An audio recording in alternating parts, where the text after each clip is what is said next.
Welcome to this short video inspired by Johann book, Stolen Focus.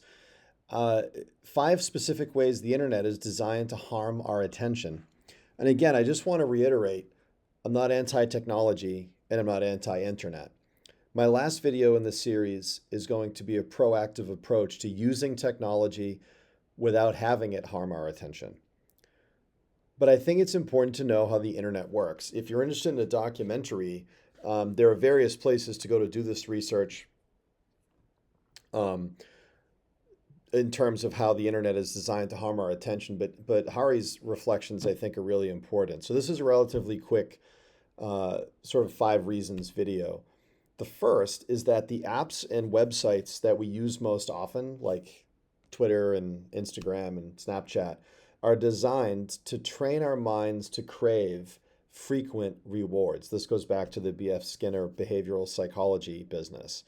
So we like it. We get like a little dopamine hit when someone loves a post or thumbs up, likes a post, or retweets a tweet. Um, and if our processing of information is just a quick recognition of a heart or a thumbs up, that's not really training our attention to stay focused for any length of time.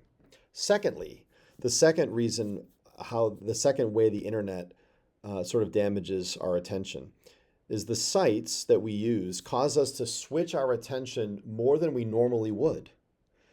And as I said earlier, that affects our ability to think deeply about anything because every time we move from, let's say, our math homework to our phones, it takes us 23 to 28 minutes to refocus in a deep way into what we were originally paying attention to.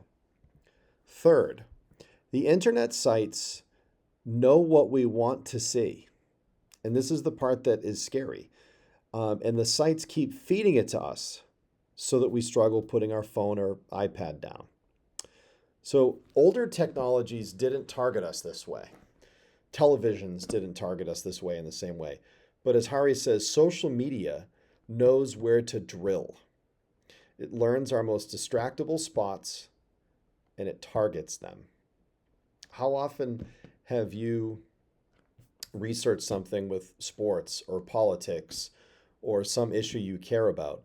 And then in our social media feeds, on our YouTube page, on Facebook, wherever, we start seeing things that are very reminiscent of our search that we just made. And again, as we said earlier, it's just money. Google wants us to stay on the internet because that's how advertisers pay them.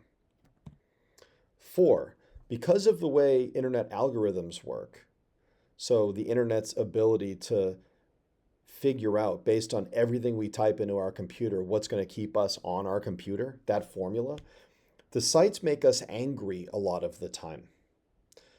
And because if we're angry, we tend to stay on the internet, interestingly. Anger has been proven to affect our attention and our ability to think rationally and deeply. It's interesting. And lastly, in addition to making us feel angry, a lot of these websites make us feel that we're surrounded by other people's anger. It's an echo chamber of anger. So if we're wondering, geez, is it me? Like I think of this as a tangent, but it's relevant. I used to live near a weight loss doctor, and he said a lot of my job is to be a psychologist.